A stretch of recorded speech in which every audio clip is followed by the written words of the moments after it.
안녕하세요. 저는 58년생 개띠인 한 아줌마입니다. 얼마 전에 정말 소름 끼치는 일이 벌어져서 이렇게 사연을 보내게 되었습니다. 제 이야기를 들은 주변인들은 하나같이 전부 경악을 하며 제 이야기를 들었었네요. 저는 알코올 중독자와 결혼을 했었어요. 58년생 개띠나 그 주변 나이대 사람들은 다 아실 거예요. 우리 시대 때는 연애 결혼이 거의 없었잖아요. 저도 마찬가지였죠. 부모님이 맺어준 인연이었고 마음에 안 들매도 불구하고 결혼을 할 수밖에 없었습니다. 결혼하기 싫다고 친구네 집에 가서 계속 숨어 있기도 했죠. 그렇게 반강제로 한 결혼은 저에게 최악을 안겨주었어요. 야, 술 내놔. 막걸리랑 부추전 좀 해봐. 새벽 3시에 건설사 사람들과 저희 집에 들어와서 자고 있는 저를 발로 참여한 소리입니다. 여보, 지금 시간이 너무 늦었어. 당신 친구들도 집안에서 걱정하겠어. 아, 진짜. 안 그래도 재밌게 술 끼워 노르고 있었는데 뭐 하는 짓이야? 빨리, 딴소리 하지 말고. 아내가 아니라 식모처럼 10년을 지냈어요. 이런 폭력적인 남편에게 찍소리 못한 이유는 바로 돈이었습니다. 7남매의 맏딸이었던 저는 돈을 위해서 그 집안에 시집을 간 거였거든요. 우리 아빠가 철물 관련한 일을 하시는데 아빠에게 일감을 주시는 분이 시아버님이었습니다. 찍소리도 못하는 상황이었던 거죠. 제가 실수로 남편에게 화를 내거나 기분을 상하게 만들면 저희 가족 전체가 흔들릴 지경이었으니 말이죠. 그래서 제가 성격을 죽이고 거의 10년간 식모로 산 거였습니다. 그 이가 바람을 피우고 여자를 데리고 와도 저는 아무 말도 할 수 없었어요. 오직 제가 할 수 있는 것은 하나뿐인 딸내미를 건강하고 이쁘게 길러내는 것 외에는 방법이 없었습니다. 딸은 참 착하고 영리했어요. 어릴 때부터 남들보다 한글을 빨리 깨우치고 1살이 안 되었음에도 불구하고 단어들을 막 내뱉었거든요. 소아과 의사는 어머님, 따님 한번 크게 키워보시죠. 너무 영특한데요. 의사들도 인정한 영재였습니다. 하지만 남편은 영재는 무슨, 그거 다 지네들 지갑 채우려고 사탕 발린 말 하는 거야. 믿지 마. 다 부질없어. 알겠어? 소리만 지를 뿐이었습니다. 딸내미는 다른 애들 다 보는 책 한 권 없어서 항상 혼자 뒷뜰에서 흙놀이를 하면서 지냈어요. 해주는 것도 없는 남편은 웃긴 게 딸이 다른 애들이랑 놀면 소리를 지르며 집으로 들어오라고 호통을 쳤습니다. 그래서 딸은 친구도 별로 없었지요. 딸이 친구들이랑 놀 때면 제가 남편의 망을 볼 정도였습니다. 유진아, 아빠 온다. 빨리 가자. 엄마, 나 5분만 더 놀고 싶은데. 아빠한테 노는 거 들키면 또 큰 소리 내니까 내일 놀자. 엄마가 내일 5분 더 놀 수 있게 해줄게. 저희 모녀는 폭군 같은 남편의 눈치를 보면서 살았습니다. 그렇게 12년이 흘렀고 유진이도 저도 지쳐갈 무렵 한 사건이 발생하게 되었어요. 남편이 쓰러지게 된 거였습니다. 하긴 언제 쓰러져도 이상하지 않은 상황이었죠. 술을 매일 그렇게 마시니 언젠가는 아플 운명이었습니다. 시댁에서는 난리가 났어요. 쓰러진 아들 살리겠다고 서울의 유명한 병원 의사들한테 부탁하고 가족들 인맥을 총동원했죠. 그 정성 덕분이었을까요? 수술은 무사히 잘 끝나게 되었고 약 1년간의 재활 끝에 남편은 다시 건강해졌습니다. 웃긴 건 제 마음이었어요. 이러면 안 되지만 수술을 잘 끝내고 다시 건강해진 남편을 마주했을 때 지옥문이 열리는 것 같았어요. 남편이 쓰러진 1년간은 정말 집안이 조용하고 천국 같았거든요. 이런 생각하는 내 자신이 정말로 악마 같지만 남편이 계속 쓰러져 있었으면 좋겠다. 병원 복도에서 나지막이 읊조린 저였습니다. 하늘은 제 편이 아니더군요. 왜 그런 말 있잖아요. 못되고 악한 사람들이 더 질기고 잘 산다는 말이요. 쓰러졌다가 다시 일어난 남편은 저에게 이혼 소송을 했습니다. 갑자기 왜 이혼 소송을 하는 거냐고 어처구니가 없어서 물으니 되돌아오는 답변은 제 뒷목을 잡게 했어요. 죽다 자라났으니까 이제는 자유롭게 살아보고 싶어서. 한 여자한테만 정착해서 사는 건 재미없잖아? 이러더라고요. 기가 막혔습니다. 이 남자는 끝까지 자기 인생만을 위해서 사는 놈이구나. 혀를 내둘렀어요. 참다 화가 난 저는 그게 당신이 할 말이야? 지난 12년간 결혼 생활하면서 한 번이라도 나한테 생활비 가져다 준 적 있어? 한 번도 없잖아. 대체 사람이 왜 그래? 왜 그렇게 악하게 사는 거야? 그래, 이혼하자. 내가 원하는 바였어. 그런데 대신 유진이는 당신한테 안 뺏겨. 제가 딱 한마디 대들었다고 고래고래 소리 지르고 표범처럼 난리치는 남편이었습니다. 저는 두려웠어요. 남편이랑 이혼 소송하는 거는 두렵지 않았는데 양육권이 저에게 오지 않을까봐 그게 두려웠습니다. 변호사들은 보통 양육권은 주 양육자인 엄마에게 넘어가니까 이 부분은 걱정하지 마세요. 수도 없이 들었던 말이어도 불안하더라고요.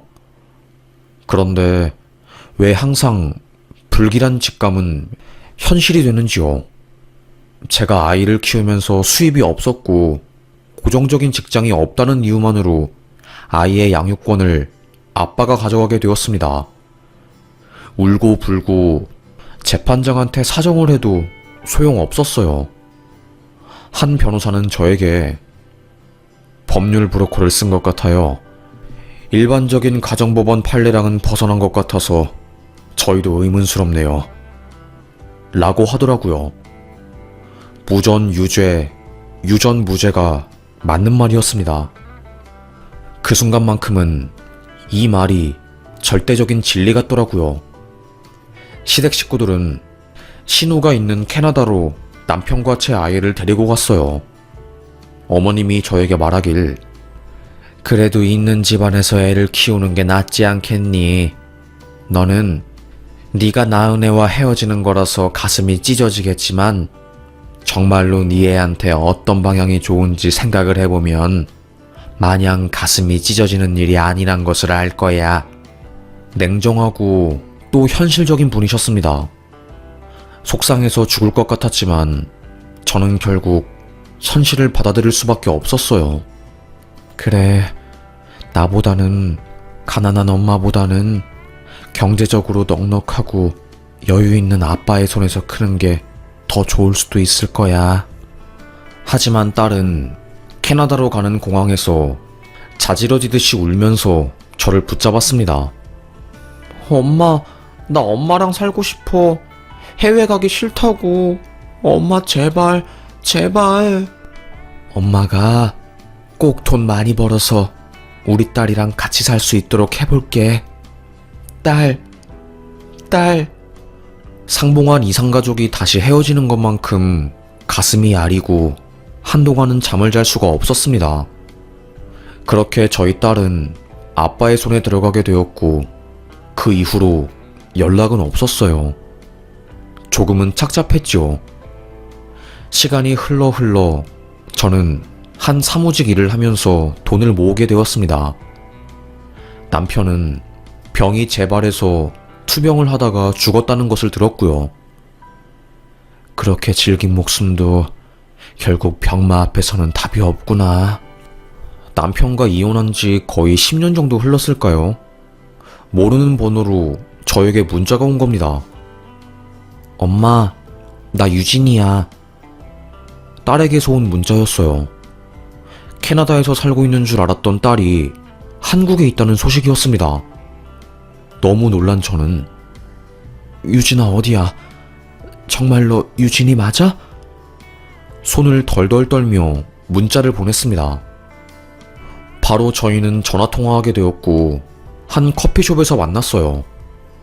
거의 10년 만에 만난 유진이는 어릴 때와 많이 변해 있었어요. 순해 보였던 유진이는 어느새 성숙한 여인이 되어 있었고 화장 때문인지 몰라도 조금 세 보이는 인상을 가지고 있었습니다. 유진이가 저를 보자마자 한 첫마디는 엄마 보고 싶었어. 왜 나한테 그동안 연락 한 통 안 했어? 알고 보니 캐나다에 간 유진이는 친할머니에게 귀가 떨어지도록 세뇌를 당했대요. 네 엄마가 니를 버려서 우리가 너를 캐나다에 데리고 온 거라고요. 저는 그 소리를 듣자마자 복장이 터지는 줄 알았습니다. 무슨 소리냐며 내가 널 얼마나 사랑하는지, 얼마나 그리워했는지, 그동안 왜 연락할 수 없었는지에 대해서 모든 것을 말해주었습니다. 유진이는 펑펑 울더라고요. 난 몰랐어. 너무 어릴 때라서 어떻게 이혼소송이 진행되고 양육권 관련한 이야기는 하나도 몰랐거든. 캐나다에서 공부를 열심히 한 유진이는 명문 국립대에 입학하게 되었대요.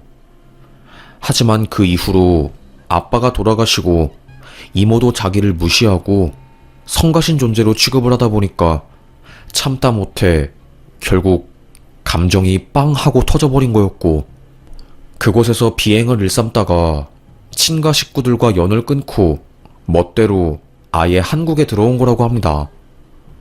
저는 유진이를 꼭 안아주면서 잘했다고 했어요. 엄마가 널 지켜주지 못해서 미안하다. 이제 엄마 돈도 벌고 우리 유진이 품어줄 수 있으니까 엄마랑 행복하게 살자. 못 나눈 이야기를 나누었네요. 캐나다에서 멋쟁이로 유명했던 제 딸은 한국에서도 꽤나 이름 날리는 SNS 스타가 되었다네요. 저는 잘 모르는 젊은 애들 세대지만 인터넷에서 인기를 얻은 딸은 옷을 팔기 시작했어요. 자취를 하면서 작은 방 전체를 옷방으로 쓰더라고요. 돈을 거의 쓸어 모았습니다. 4년간 20억을 벌었다고 말하면 믿어지세요?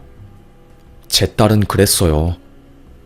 20억을 벌고 그 번 돈으로 술도 사 마시고 이태원부터 시작해서 압구정, 강남을 막 돌아다녔지요. 모르는 사람이 없을 정도로 바쁘게 움직이고 살았습니다. 어느 순간부터 딸내미가 정신적으로 힘들어하는 게 느껴졌어요. 매일 사람들을 상대하느라 술을 마시고 밤새 돌아다녔으니까요. 딸, 돈 버는 것도 좋지만 조금 쉬엄쉬엄 하면서 일할 필요가 있지 않을까? 딸을 걱정했습니다. 그러다가 어느 순간부터 딸의 얼굴에 웃음꽃이 피었더라고요. 무슨 좋은 일이 있나 싶었죠. 엄마, 나 결혼할 거야. 정말로 꼭 결혼하고 싶은 남자가 있어. 심장이 쿵했습니다. 누군데? 어떤 남잔데? 딸의 의류 사업을 도와주는 사람이었대요. 자세히 어떤 직업을 가지고 있는지는 말해주지 않았고 그저 없어서는 안 될 소중한 사람이라며 저에게 말을 해주더라고요. 남자 잘 만나야 해. 엄마도 남자 잘못 만나서 인생이 꼬인 거잖니. 여자는 어떻게 결혼하냐에 따라서 인생 전체가 휘청거린단다. 하지만 이미 사랑에 빠져 콩깍지가 단단하게 씌인 딸내미는 제 말이 귀에 들어오지 않는 상황이었어요. 이 사람 어렵게 자라서 힘들게 성공한 사람이야. 그 남자는 엄마를 일찍 여의고 할머니와 아빠 둘이서 살았다고 하더라고요. 사업으로 돈을 꽤 벌었고 압구정에서는 유명한 사람이래요. 하여튼 딸이 너무나도 그 남자를 좋아하고 같이 있으면 행복해 보이는 것 같아서 엄마인 저는 딸의 행복을 응원하기에 어쩔 수 없이 그들의 결혼을 응원해 주었습니다. 그래도 내 딸이니까 알아서 잘 살 거라는 믿음이 있었던 것 같아요. 호텔에서 가족들만 모인 결혼식이 진행되었고요. 그리고 사위와 딸내미는 6개월 정도 세계 여행을 간다고 했어요. 엄마, 나는 평생 소원이 결혼하고 나서 신혼여행을 아주 길게 갔다 오는 거야. 그래서 이번에 진짜 작정하고 내가 가고 싶은 곳 다 가보려고. 동남아부터 시작해서 전부. 그래, 우리 딸. 여행은 많이 하면 할수록 좋다고 하더라. 엄마는 딸을 항상 응원하니까 즐기고 와. 신혼여행을 길게 떠난 딸은 초반에 연락이 되었지만 나중에 가면 갈수록 연락이 되지 않았어요. 그저 사위가 저에게 따님은 행복하게 잘 있다고 사진을 저에게 몇 장 보내주는 게 다였지요. 하지만 시간이 지나면 지날수록 연락이 너무 안 되길래 제가 먼저 연락을 하게 되었습니다. 남서방, 우리 딸내미 잘 있나? 일주일 뒤에야 답장이 왔어요. 저희 지금 한국이에요, 어머님. 저한테 말도 없이 한국에 왔다니 조금 어이가 없었습니다. 아니, 한국에 왔으면 왜 말을 안 했어? 아무리 그래도 장모한테 이런 건 말해줘야지. 그 문자를 마지막으로 답장이 없었어요. 일주일을 넘게 기다려봤는데도 딸과 사위는 연락이 없었습니다. 슬슬 불안해지기 시작한 저는 딸의 집에 찾아갔어요. 그런데 웃긴 게 아무것도 없었습니다. 부동산에 가서 302호는 왜 내부가 텅 비었나요? 그 집 다른 사람한테 넘어갔는데요. 2달 전에 팔려가지고 지금 다른 사람 입주 예정입니다. 점점 수상해지기 시작했어요. 친구들에게 말하니, 아니, 신혼여행 갔다 와서 말도 없이 한국 들어오고 신혼집도 부모 몰래 뺀 게 말이 돼? 사위가 너무 이상하다. 이거 신고해야 하는 거 아니야? 친구들도 빨리 경찰에 신고하라고 너무 이상하다고 저를 부추겼어요.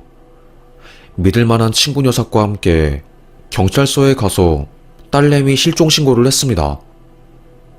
성인이라고요? 결혼도 하셨고 뭐 부모와의 불화는 없었어요? 경찰의 한마디에 제 머리가 띵 하고 울리는 것 같았어요.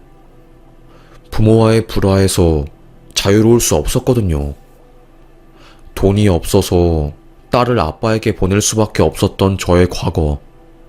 오해로 인해서 딸은 오랜 시간 저를 원망했고, 설마 그 감정이 뒤늦게 터져서 결혼하고 나서 나와 연을 끊은 건가? 별의별 생각이 다 들더군요. 실종신고 24시간 뒤에 본격적으로 성인 실종 탐색 수사가 시작되었고, 오래 지나지 않아 딸에게서 연락이 왔습니다. 문자 한 통이 왔어요. 엄마, 나 잘 살고 있으니까 찾지 마. 솔직히 엄마 원망스러웠어. 이제는 내 인생 살 거야. 심장이 무너지는 것 같았습니다. 바로 그 전화번호로 연락을 해보았지만 제 번호는 받지 않았어요. 경찰도 저희가 따님 남편분을 만났는데 따님께서 부모님과 연락하고 싶지 않다는 의사를 내비쳤더라고요. 어쩔 수 없었습니다. 이미 경찰은 딸이 캐나다에서 마음고생하고 부모님과의 불화로 인해서 우울증 걸리고 정신과 치료를 받았다는 히스토리도 전부 알고 있는 상황이었어요. 그래서 저는 정말로 딸이 제가 싫어서 저와 연을 끊은 줄로만 알고 있었죠. 그 충격이 너무너무 커서 전 정신과 상담도 받았습니다. 어느 순간부터는 약이 없으면 잠에 들 수가 없었고 호흡이 가빠지고 정상적으로 살 수가 없었어요. 왜 이렇게 내 인생은 고통스러운지 매일매일 하염없이 울기만 했죠.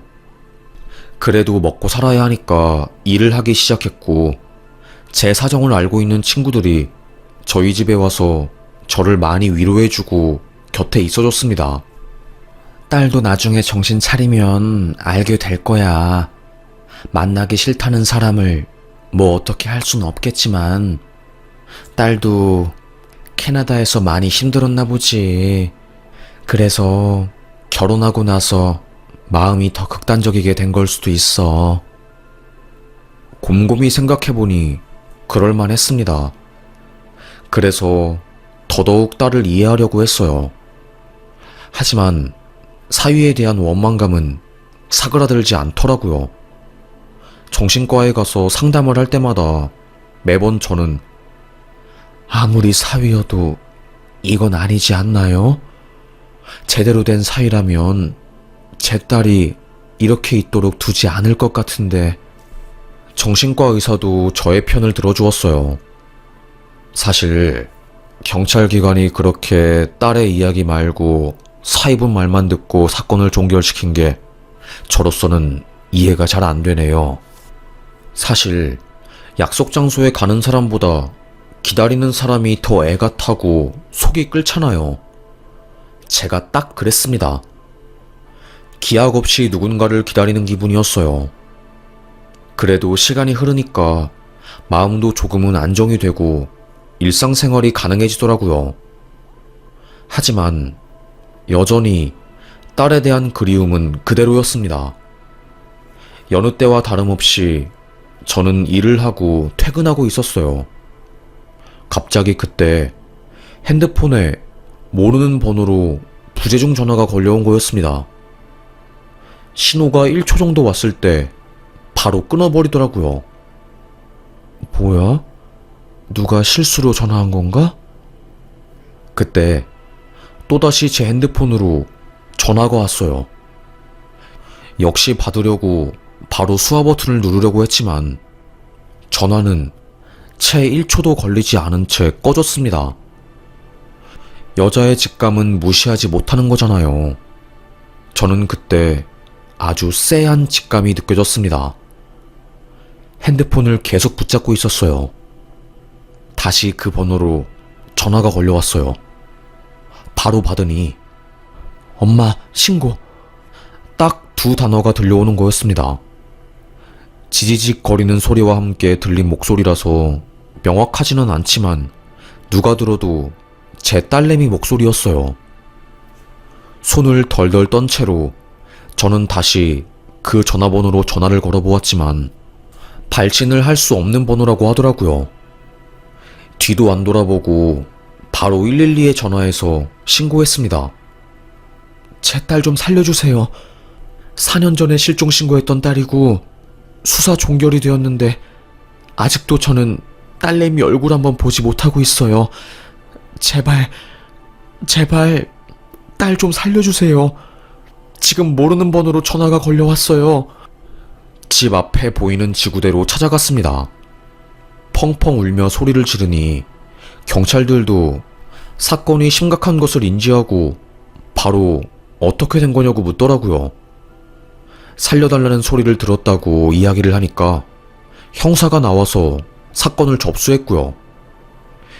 위치 추적 같은 경우는 119와 협력하면 더 자세히 알 수 있다고 해서 119와 협동수사까지 했습니다. 저에게 걸려온 전화는 공중전화 번호였대요. 인천에 있는 한 공장 단지더라고요. 별의별 생각이 다 들었습니다. 우리 딸이 왜 거기 있는 거지? 설마 잡혀간 건가? 싶었어요. 그런데 그때 형사가 그러더라고요. 인천 미추홀 쪽에서 신고가 하나 들어왔는데? 편의점 알바생이 문을 잠그고 셔터 내린 뒤 한 손님을 창고에 숨기고 있다는 신고였어요. 알바를 하고 있던 도중 팔에서 피가 나고 온몸에 거의 멍투성이인 한 여자가 헐레벌떡 뛰어와서 살려달라고 외쳤나봐요. 너무 놀란 알바생은 무슨 일이냐고 물었지만 아무런 말도 못하는 그 여자를 이상하게 여겨 혹시 나쁜 사람이 여자를 찾으러 편의점으로 올까봐 문을 잠그고 경찰에 신고한 거였대요. 미추홀구 쪽에 실종수사 의뢰를 해놓은 형사가 그 소식을 듣고 바로 인천으로 간 거였고요. 그리고 얼마 지나지 않아 경찰에서 저에게 연락이 왔습니다. 따님 이름이 유진이 맞죠? 88년생이고요. 네, 맞습니다. 세상에, 그 편의점에서 피칠갑을 한 채로 덜덜 떨며 구조 요청을 한 사람이 4년 전 사라진 제 딸이었던 겁니다. 바로 딸은 병원에 실려가서 치료를 받았고 경찰들은 CCTV를 뒤져서 딸이 도망쳐온 그 길을 따라갔다네요. 병원에 간 저는 파르르 떨고 있는 딸을 보자마자 통곡을 했습니다. 도대체 어떻게 된 거냐고 울부짖었어요. 딸은 저에게 엄마, 다 거짓말이야. 그놈이 벌인 짓이야. 이 말을 수도 없이 반복했습니다. 정신적으로 불안하고 절대적인 안정이 필요한 딸은 더 이상 자세한 말을 저에게 해주지 못했어요. 딸이 치료를 받고 있을 때 경찰 조사가 자세히 시작되었고요. 형사는 혀를 내두르더라고요. 어머님, 마음 단단하게 먹으세요. 저에게 상상도 못할 이야기를 해주었습니다. 사위 있잖아요. 남서방. 사업으로 크게 성공했다는 그놈. 알고 보니 사기꾼이었습니다. 젊은 사업가로 성공한 제 딸이 이태원과 압구정에서 돈을 쓰고 다니니 그걸 보고 접근한 거였어요. 브로커들과 함께요. 성공한 여자 돈 뜯어먹는 브로커들이랑요. 제 딸이랑 친밀하게 지내면서 불효했던 가정사를 듣게 되었고 그걸 토대로 정신적으로 완전히 지배해버린 거였죠. 제 딸은 아빠가 없는 거랑 마찬가지였으니 거의 아빠 역할을 해주면서 정신적으로 강력하게 지지를 해주었나 봐요. 정서적인 유대감이 쌓이니 결혼을 해야겠다 마음먹은 딸내미는 사업 관련한 자료와 일들을 전부 그놈에게 맡겼나 봅니다. 함께 일하면서 행복하게 살자고요. 아무것도 모르고 순수했던 딸은 믿은 남자에게 발등을 찍힌 거였죠.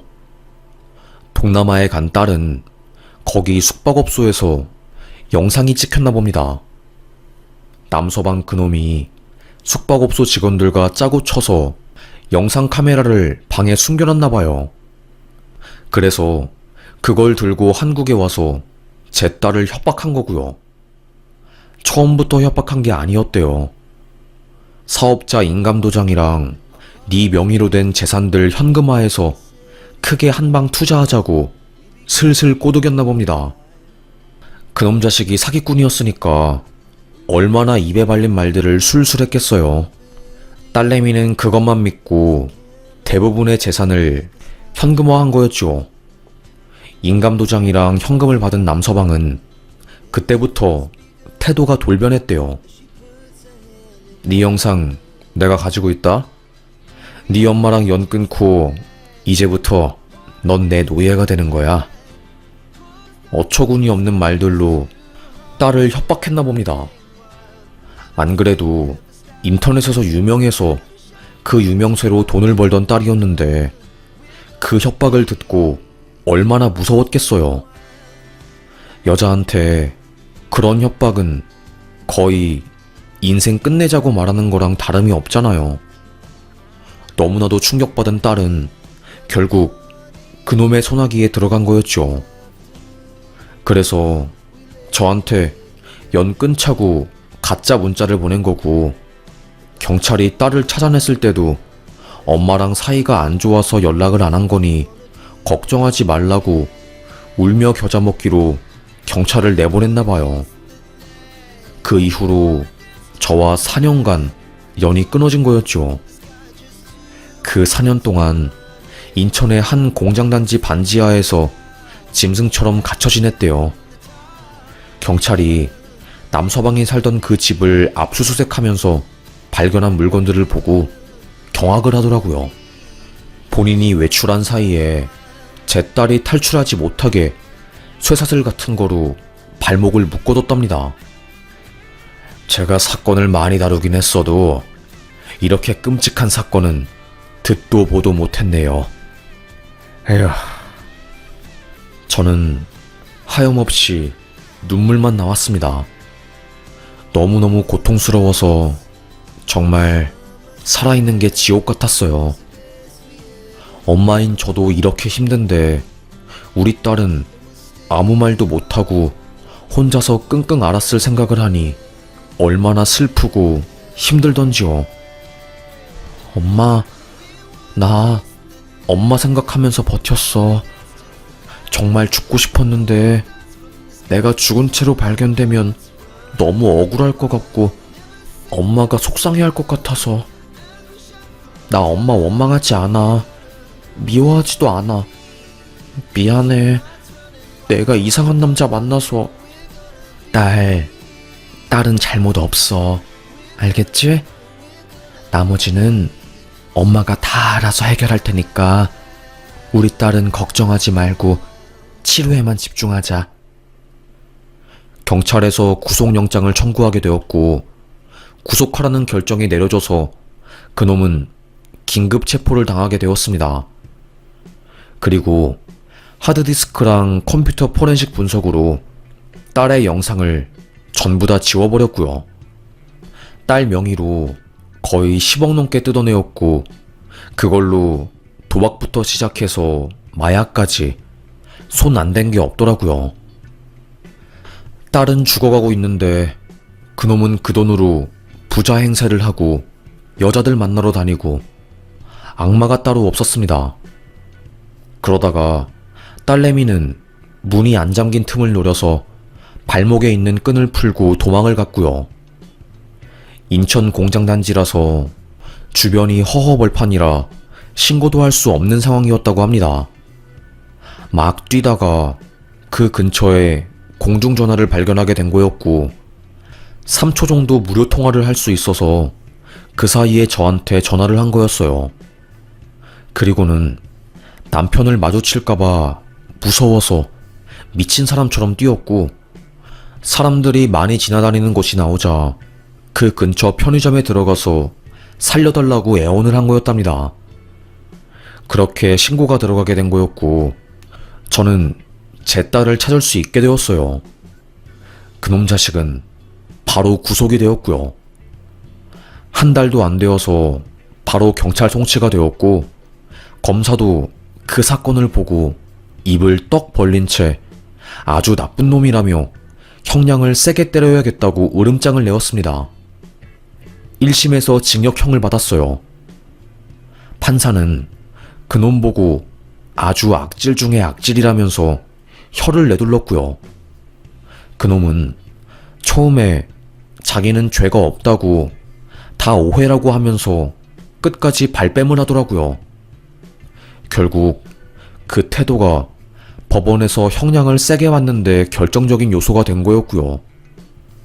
제 딸은 트라우마 때문에 너무나도 힘들고 가슴이 찢어질 것 같은데도 불구하고 그놈을 엄벌하고 싶은 마음에 휠체어를 타고 법정에 들어가서 증언까지 했습니다. 검사도 피해자분이 아주 큰 용기를 내주셨기 때문에 판사분이 부디 강력한 처벌로 사회의 정의를 바로 세워달라고 발언했고요. 그놈은 1심 징역을 받고 바로 항소했지만 검사 말로는 항소가 기각될 확률이 높으니 걱정 말라고 저에게 해주었네요. 그래서 지금도 법정 다툼을 하고 있습니다. 내가 이상한 놈을 만나서 우리 딸도 엄마를 닮아 이렇게 된 건가? 하는 마음에 가슴이 너무 아플 때도 있네요. 그래도 딸을 찾았음에 너무나도 감사합니다.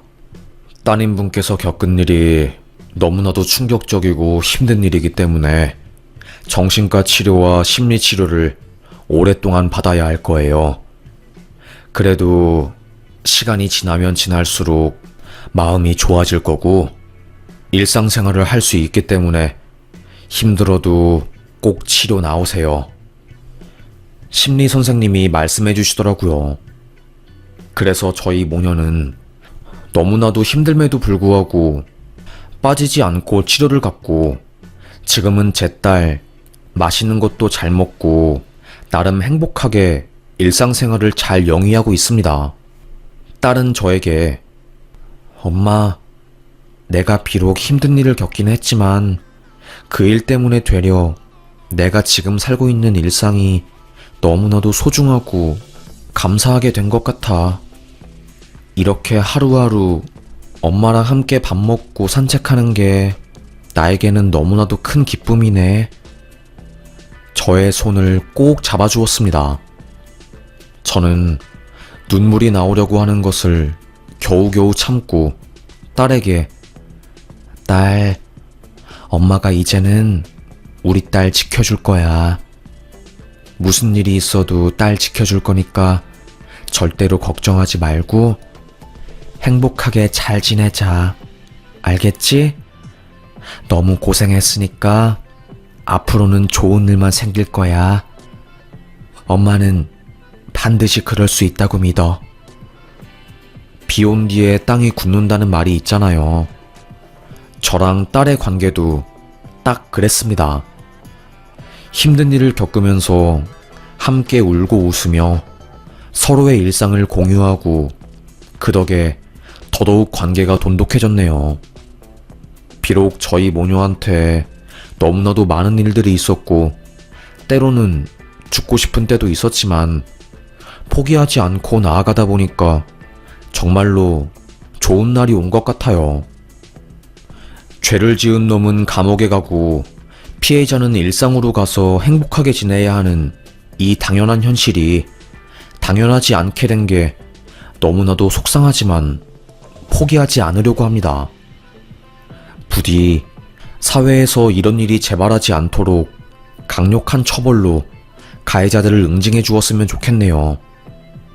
이런 범죄가 활발하게 발생하는 이유 중에 하나는 바로 가벼운 형량 때문이 아닌가 싶습니다. 아무리 안 좋은 일을 벌여도 형량이 작으니까 사람들이 그렇게 사기를 치고 사람들을 괴롭히는 것 같아요. 아직 갈 길이 멀지만 가해자들이 응당한 처벌을 받을 수 있도록 저 또한 목소리를 내보려고 합니다.